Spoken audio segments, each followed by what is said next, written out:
ago, back when people only ate rice cakes and corn and rode around on horse and buggy, this camera was created.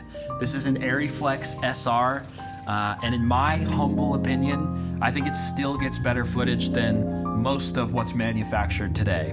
This thing is a work of art, and I am so excited to say that I am filming a 4-video series on it this summer. The first episode is already out, and this video is a little bit of a behind the scenes into the camera itself, the workflow, how I meter for light, and all the other details that you would want to know about this beautiful ancient relic. So let's jump into it.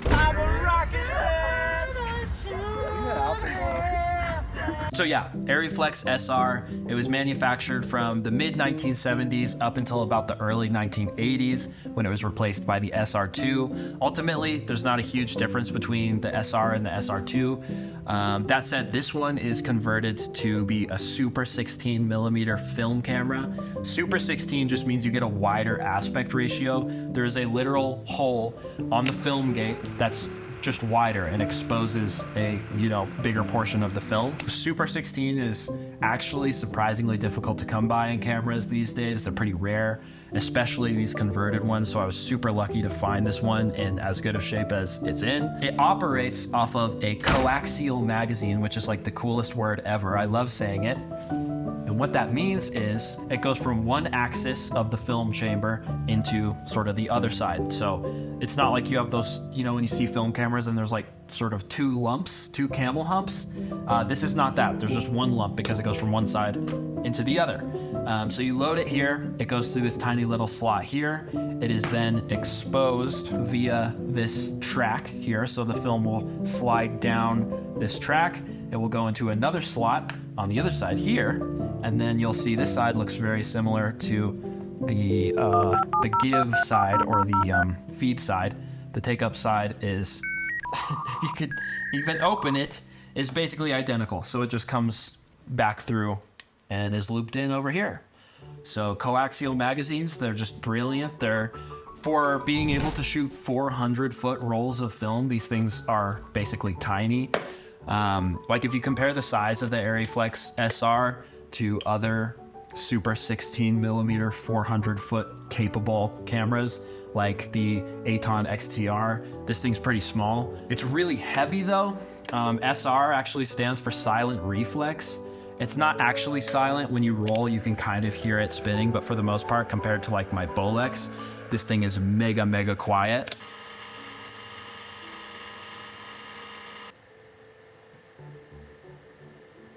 The sound is dampened through just how thick and heavy these magazines are. So if you want to record sound parallel to your video recording, you can. And it's a super cool option to have. So absolutely beautiful camera. This one has some quirks since it is one of the older models.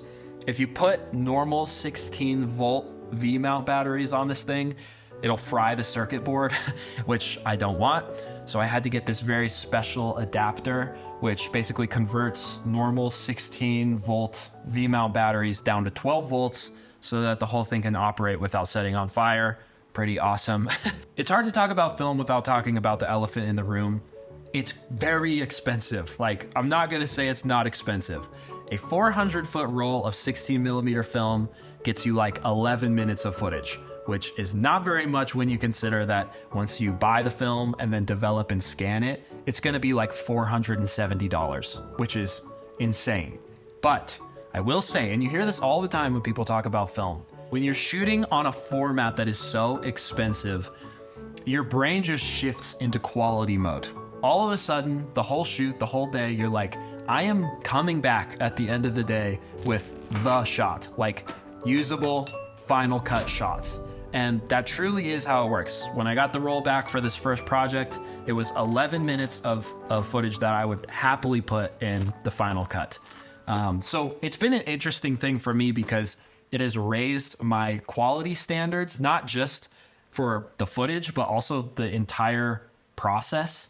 And that brings us to the sponsor of today's video, which is my honest to God favorite company ever, which is MusicBed. If you're gonna make a project and put that much time, effort, money, resources into it, when you get to the edit bay, the last thing you want is to be like, oh my God, now I have to use some dumb generic stock music because I don't have access to like actual record label quality songs. MusicBed solves that problem. All of their music is crazy good. I'm gonna be using it for this entire 4-video series. And on top of all of that, the MusicBed Challenge is back. That's right, there's $60K worth of prizes up for grabs. All you have to do is say to yourself, there's this film that I've been wanting to make and I'm going to make it and I'm going to submit it to the challenge. There's 3 different categories. There's spec ad, narrative, and documentary. So that project that you've been thinking, oh, if only there was some reason, if only I had some incentive, your incentive is now. They have world-class judges going over all the submissions, so that alone is a cool opportunity, getting your work in front of these amazing people, not to mention the prizes and the exposure and all the other bonuses.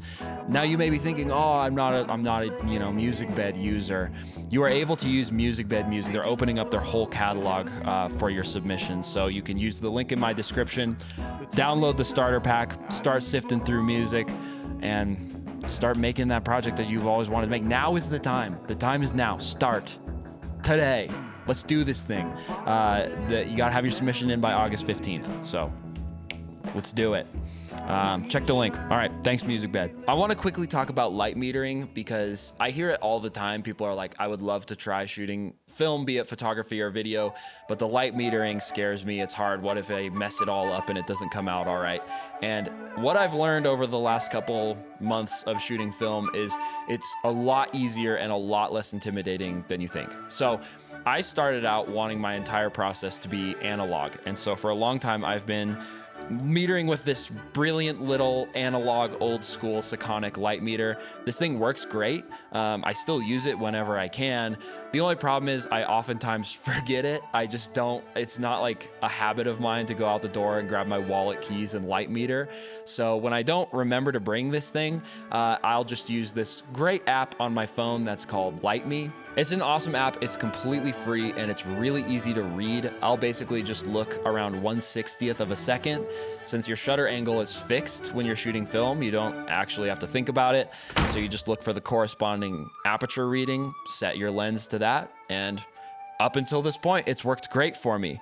The only trick, tip, hack that I've learned along the way that's been incredibly helpful is you can overexpose film so much. It's crazy. I've been in a situation where I wasn't paying attention. I filmed at f2.8 in the middle of the day in snow, and I still was able to pull the entire image back, get all the detail back, and it looked great. If you underexpose, that's where things get a little bit messy. You can't really bring it back up. So yeah, I'll get a reading, I'll overexpose it a stop or two, and I never have a problem. I've never had a problem yet. It's a lot less intimidating than I thought it was gonna be. So yeah. For this project, I had a bunch of random lighting setups, and what's cool about shooting it on film is you don't, I mean, this is like really not the right way to think about it, but to be honest, you can kind of do a worse job with the lighting, and when you get the film back, just because film is truly magical, it kind of hides the fact that maybe not all the levels and everything are like all perfect. And I know there are people that would hear me say that and be like, oh my God, that is the most YouTube filmmaker thing to say ever. But honestly, like, it is so nice to basically just know as long as everything is exposed, it's gonna come back looking cool. Like, that is a nice sort of like crutch to have. Film is expensive. It's kind of unreliable. You don't know if you're gonna get everything right until you get the film back. It's inconvenient. You have to wait forever to get the scans back on your computer and all that sort of thing. It is not the world's most convenient workflow, but my God, it is so much more, at least to me, it is so much more fun. The footage comes back and you're like, oh my God, the footage worked. Like, even if it's not amazing, you're like, we got it back, let's go. We're all like freaking, cheersing over dinner because we just got the footage back. Like, that's fun. Loading something physical into the camera and then getting the physical roll of film back is very fun. My refrigerator is just filled with film right now. There's more film in my refrigerator than there is food.